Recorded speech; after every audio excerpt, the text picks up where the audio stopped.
morning, everyone. It's Leanne Scott here from the CHIRP podcast. And today I have the fabulous Jen Kelly from First Initiatives Marketing. And we have got so much to talk about, all things social media, marketing plans, and of course, how to get you customers through the door. So welcome, Jen. I am so happy to have you here. And I'd love for you to introduce yourself to our listeners and tell us a little bit about your career journey, what you do, and how you've got to where you are. Oh my goodness. Yeah, it's great to be here. My name is Jen Kelly. The company name is New Initiatives Marketing. We're based out of Toronto, Canada, and we service clients throughout Canada and the US. The company started in 2009, actually, and it's been through a couple of different iterations, going from consulting to project-based to now the services that we do offer. So it's been quite a journey. Prior to starting this company in 2009, I spent, my whole career up to that point in corporate marketing. So on the other side of the desk, if you will, at large brands like Financial Times UK, Siemens. I did some work with Motorola. So really have, that big company experience. And then what happened to make me go out on my own? In 2008, 2009, if you remember, there was the financial crisis back then, and that did affect a lot of companies. I was laid off and then had to figure out what to do next. And I remember this pivotal moment. So I was at Siemens at the time, and a great many of us were let go out of that company. And I remember saying to my boss, who was the marketing director, I said, "How are you going to get all this work done?" And he was like, "Oh, I don't know." And if you think back to in your career, there's pivotal conversations that just kind of stick in your mind. And that was one that is stuck in my mind to this day, meaning that if you see a problem in a certain company, you can probably bet others in the industry, others in a different industry have the same problem. And so it was that 20-second conversation that gave me a lot of hope that there was ways to be helpful in marketing to other companies. Amazing. And have you enjoyed the journey? Every founder finds that there's a real roller coaster of ups and downs. What has your experience been? How have you coped with the ups and downs? It has not been easy, for sure. I think funny enough, I never wanted to run my own business at all. I never had that drive to, I got to go do my own thing. I very much liked being in the corporate world. I liked being on teams and whatnot. What switched my thinking around that when I had to go out, and when I first started in 2009, I was getting contract work and doing some marketing consulting and really project work, maybe some mat leaves, just trying to piece some things together as I figured out how do we get through this recession. And what I found is it was very empowering to be. It was a different setting than in the corporate world. So how I came up in the corporate world, very much you wait for a job description to come out or a posting to come out, you apply, and away you go. And in sharing this with you, I just realized how much blinders I had on.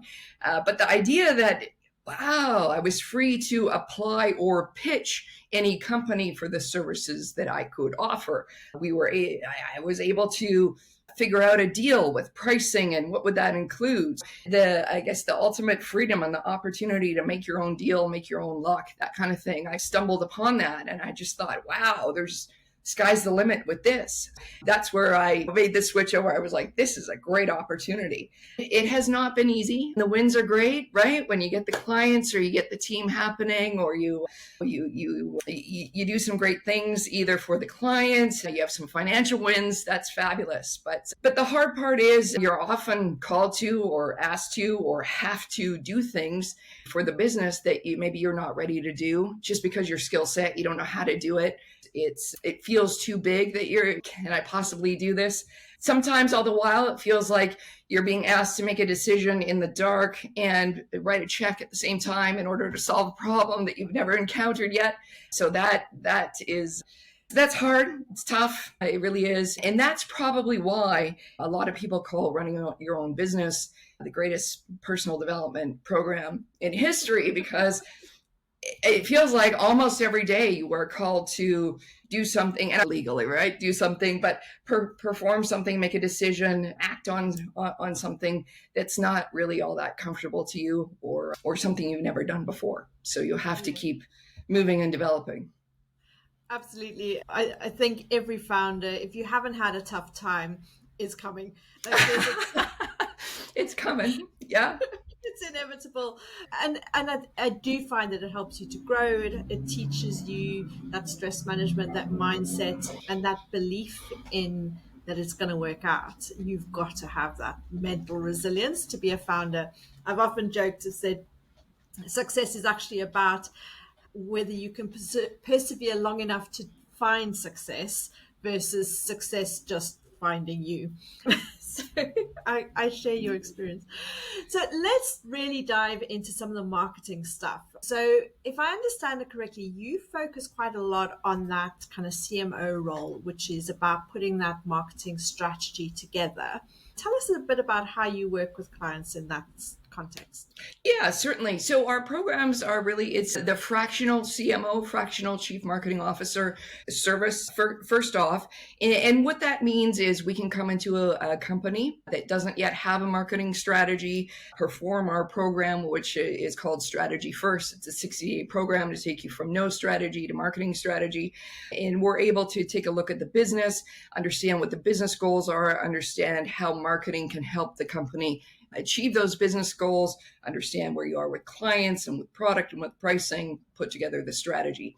Where we are different from some other fractional CMO organizations is that we also have the team behind us on day 61 after that strategy is done and the client says, okay, go ahead, how are we going to get this done? We have the team to bring in to execute on everything that we have proposed in the strategy. So we're really best for a company that has grown perhaps on sales-led initiatives and is now finding a plateau and now just trying to figure out and deciding we're going to put some real effort into marketing. Where do we start? We're a great option for them. The other great option we are for is those companies that may have the lone wolf marketer, as we call them casually, meaning that you have an installed CMO or vice president of marketing. That person does not have the team to execute. So while they may know, okay, we've got our strategy, we know all the things we need to do, trying to find and manage and bring them in. And if the finances aren't there to build an in-house team, our fractional marketing team services are great for that because we can just go in and away we go. So those are the two customer groups we work with, and that's how our marketing services work. Amazing. Obviously, I'm going to ask you your thoughts around social media and being our kind of commonality together. What are your thoughts on the role that social media plays within the marketing plan? It is very important. Now, the role within social media, we were joking before we officially started that of all the things that you can do in marketing, social media seems to be the hot potato. People have a lot of opinions about it. We don't get this much resistance or opinions around suggesting we do trade shows or email marketing or whatnot. But social media seems to be a real live wire. With social media, and we're recording this in 2023, so we've all come along to understand that you don't only have to be in a consumer-based business to benefit from social media. There is tons of government and deep, serious B2B companies that are using social media in ways that can help their company grow. So there is a place for it. It really does depend on what the company's goals are, and then perhaps choosing certain channels, perhaps not others, or choosing many channels and being really clear on how you're showing up on those channels, knowing that every channel it feels a little bit different. I used to explain it how you behave one way when you go for a pizza dinner with friends, you behave another way at a barbecue, you behave another way at a formal dinner. It's that kind of thing. You're still bringing yourself to the channel, if you will, if we talk about social media, but the way you interact per channel is going to be a little bit different and needs to be. Wonderful. So, what do you think it is that the resistance is? Because I come up against this often because I believe that, and it's been proven over and over again that comes down to your consistency and your frequency on the social channels, and it almost doesn't matter what you post as long as you are consistent and frequent. Do you have any thoughts around how frequent or the impact of frequency on social followings and engagement? Sure, yeah. Yes, and just to back up, I think some of the resistance you talked about a little bit about why there's some resistance there to it. And then that would lead into how many times we're allowed to post or how many times a client feels comfortable posting. And I think it came from when social media first started, it felt it was more personal or more for your personal life. And from that, many people got exposed to certain channels and then formed certain opinions about, I like this channel, I don't like that channel. And they have brought those attitudes into now business life where I don't like this channel personally, so I'm not going to like this channel for our business. I think that's where it comes from. It feels like it really does because of the emotional resistance or emotional. Somebody can be a real fan of a certain channel or two for the very same reason. What I think you need to do is understand that where are your customers? And if they're on a channel that's not your favorite, the conversation you really have to have is, am I going to give up potential revenue, potential customers, potential clients for my own opinion on this channel? Like now do I hold those opinions so strongly if it's going to really negatively affect the business? As for posting, I would agree with you in as many times as you can, at least once a day. I know that's a blanket statement for all of the channels, but what I mean by that too is, unfortunately, nobody is sitting there waiting to see your post. And you have to be there consistently enough to reach your clients, your potential clients, your audience when they're online. And we have to remember too, it's a 24-hour world. It really is. Even though if we're in our certain time zone and there's certain work hours, I'm on LinkedIn, perhaps 10 p.m. at night after work hours, right? It really doesn't stop. I would encourage folks to think about the 24-hour time zone, really, and also just not be limited in their thinking around just how you interact with the channel is perhaps not how your potential clients interact with the channel. Absolutely. I work with a lot of clients, UK as well as US and Canada. And so for me, I've seen that often my most meaningful conversations happen in the evenings at the end of the US workday versus the start of the UK workday. So it's interesting to see the difference in time zones and cultures and the way they interact on the social channels. So it's been a real eye opener for me. Fantastic. Obviously, to create that amount of content is quite a job. We all have day jobs. We're all trying to build businesses. So how are you using AI in your marketing role? Do you use a lot of AI is probably the first question to ask. Are you harnessing and leveraging AI tools? We are, and how we're looking at it is that before we bring in the tools, we have to have the thinking there, and that's what's so important about the strategy. What is being promoted? How are we going to say it? Is it product? Is it service? Is it showcasing the people behind the scenes? Is it showcasing the employees? What are we trying to do? And then are we getting stuck somewhere that AI can help us, either with time saving, either with generating ideas? But our thinking has to be there first. So we are using it, but we're at the beginning stages of exploring what all it can do. Okay, fantastic. So at CHIRP, we've been really digging deep into the AI side, especially on content production, because it's a time-consuming task, but you have to be very careful that some content production can come across as very bland if you just use the AI. So the secret and the key is, how do you teach AI to think and speak like you? And I think that's what we do at CHIRP very well, is that we manage to capture the client's voice and then distill it into all the content that we create for them. And I think that's something that not everybody's managed to really harness. If you just type into ChatGPT, you'll get the same as everyone else.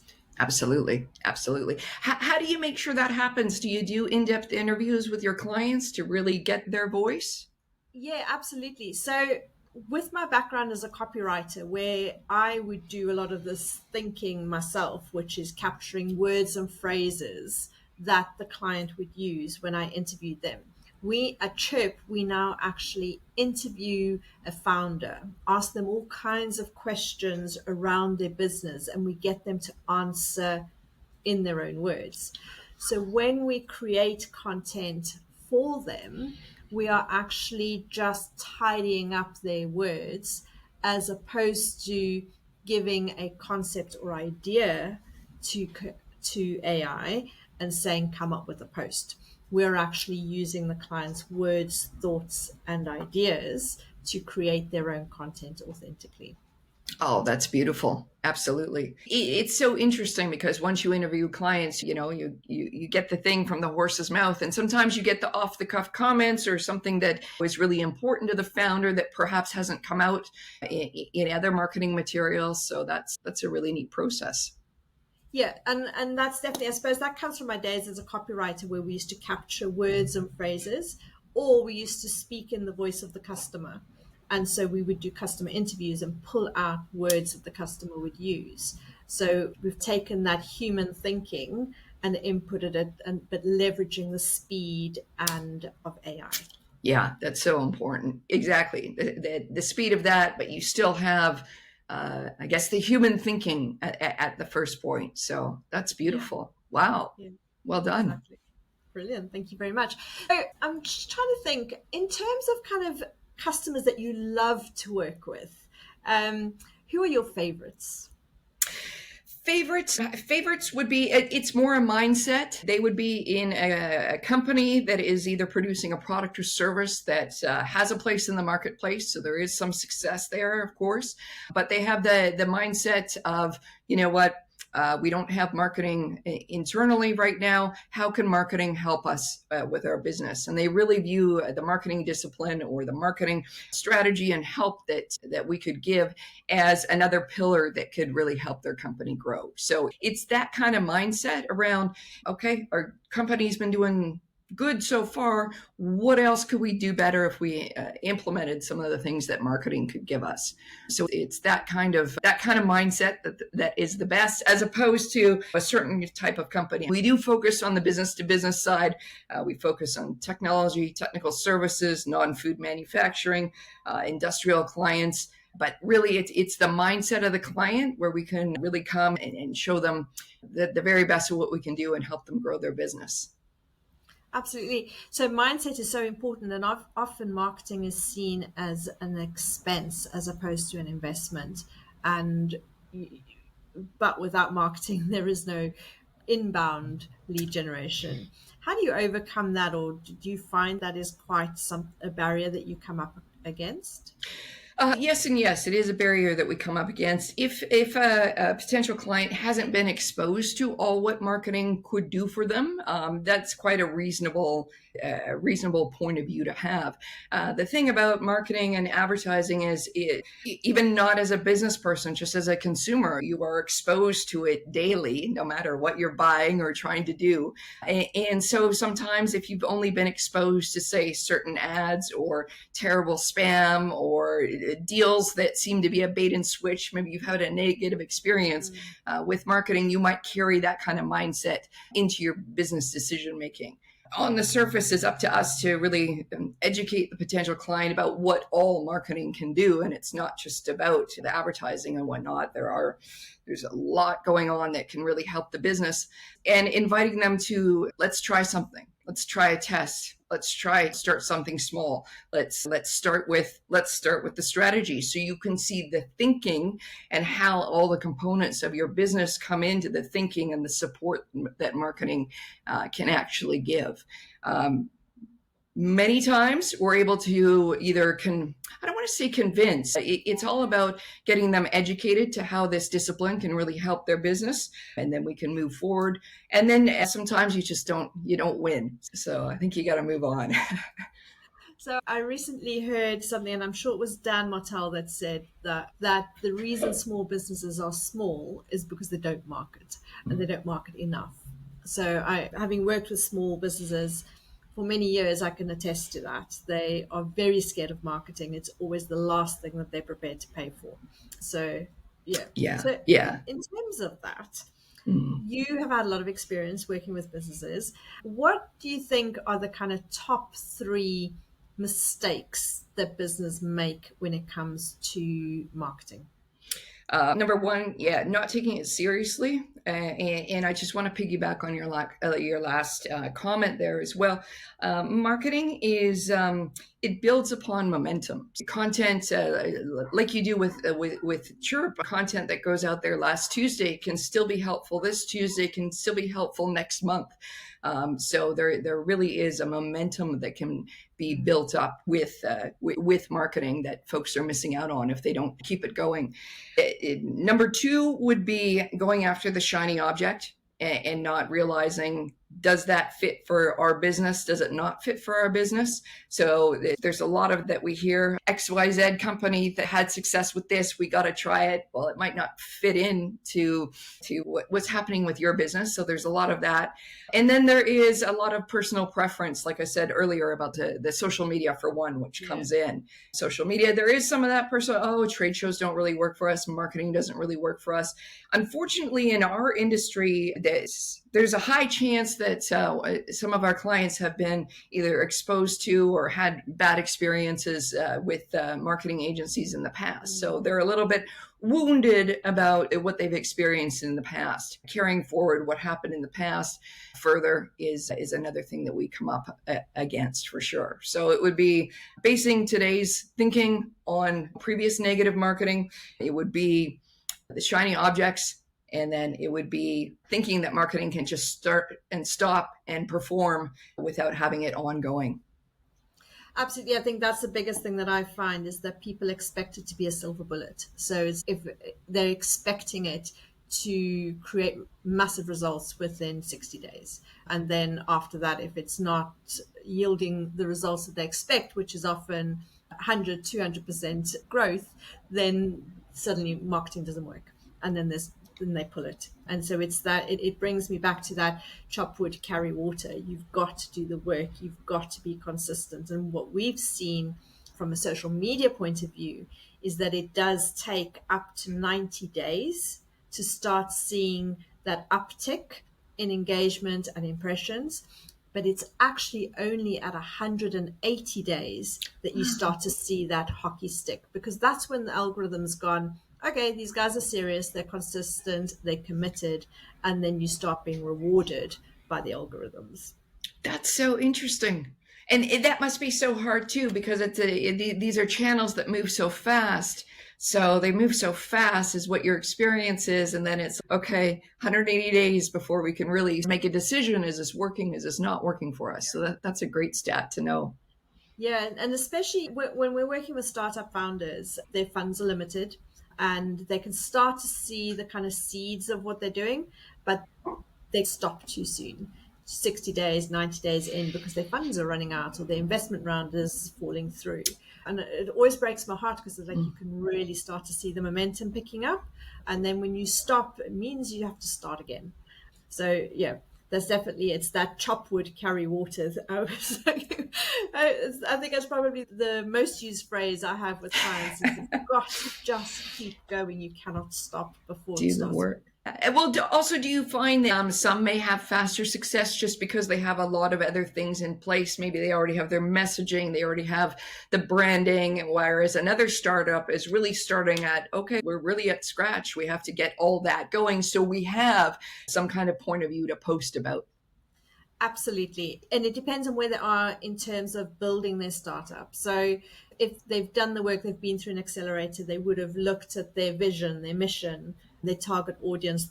They've really dug into the problem that they solve. And so for those clients, I like to take their pitch deck and really dig into the different slides. And the reason is that there's so much detail and research and discussion that went around creating the pitch deck, creating that slide that's only got 12 or 15 words on it. So if we can dig that in, you can start to pull out the passion and the reasons behind why they do what they do, why they've chosen this particular path. But I do find one of the things that can be an accelerator is video. And Interesting. And that is the thing that people are most shy of. I've definitely been guilty of that myself. And the reason it works is if we think about communication as a whole, only 7% of our communication is our words.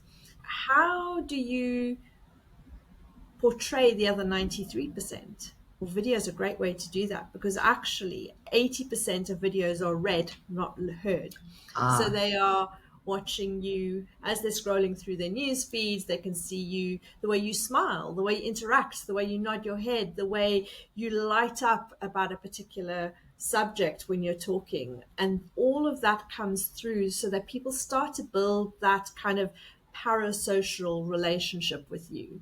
So when you start to talk about your business and you start to talk about your products and services, they already feel a connection.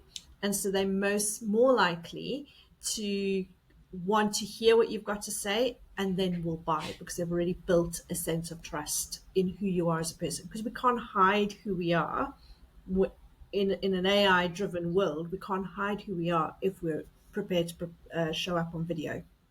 that's such an interesting point. That really is. How do you get your clients to feel more comfortable on video? So that has been, I think, our secret sauce is that Oh, if I give you a script, no matter how performance trained you are or not, you will always sound like you're reading a script. But if we are having a conversation and you're talking to me about your business, you're talking to me about the problem that you're solving, you can't help but forget why we're doing it and that we are actually creating video for social media because you get caught up in the conversation. And so your charisma starts to come through and you light up around your topics of interest and your body language and your smile and everything. And I suppose that comes down to that directing piece, which is I can start to ask you questions to bring that out of you. And that's how we do it, is that we can then take that video that's not scripted, it's natural, it's off the cuff, it's authentic. And we take that video and create your clips from that. And I think that's where our secret sauce lies. beautiful. Yeah. And making, I guess, the subject or your interviewee very comfortable and just allowing that to, you forget you're on video. Yeah, exactly. Oh, It just feels like a Zoom meeting, which obviously right. since the pandemic, we've all got so used to being. Absolutely. Yes, very Yeah. true. Fantastic. So tell me, where can people find you and how would you like them to get in contact? They can find us. So we've got the one of the longest business names in the world. I swear that my next company has got to be a shorter name. So it's newinitiativesmarketing.com is our website. You can connect with me directly on any of the socials. Jen Kelly, Jen, one N. So I'm a Jen with the one N. That would be the best way to get in touch. Absolutely. Absolutely. So I think we're going to leave it there for today. We've covered everything from AI, social media to marketing planning. And I just think that anybody who wants a shot at success has got to get visible, has got to put that plan in place, and definitely has to work the plan. And I think that it's a really hard thing to do as you're starting out or as if you are limited in resources. And I think the things that you offer is not just that strategic plan, but also the implementation. And I would highly recommend that anyone who's looking to take their business and get some predictable revenue and growth going, to have a chat with Jen and see how they can help you. Even if it is just that initial 60 days to get started, to have a plan to follow, at least you're going in the right direction. Absolutely. Thank you for the opportunity. Absolutely, Jen. It's been wonderful to have you. Of course, we will put your socials in the description below. If anybody would like to reach out, please do. And if you have any questions around social media marketing, please give me a shout. That's Leanne Scott from the CHIRP podcast.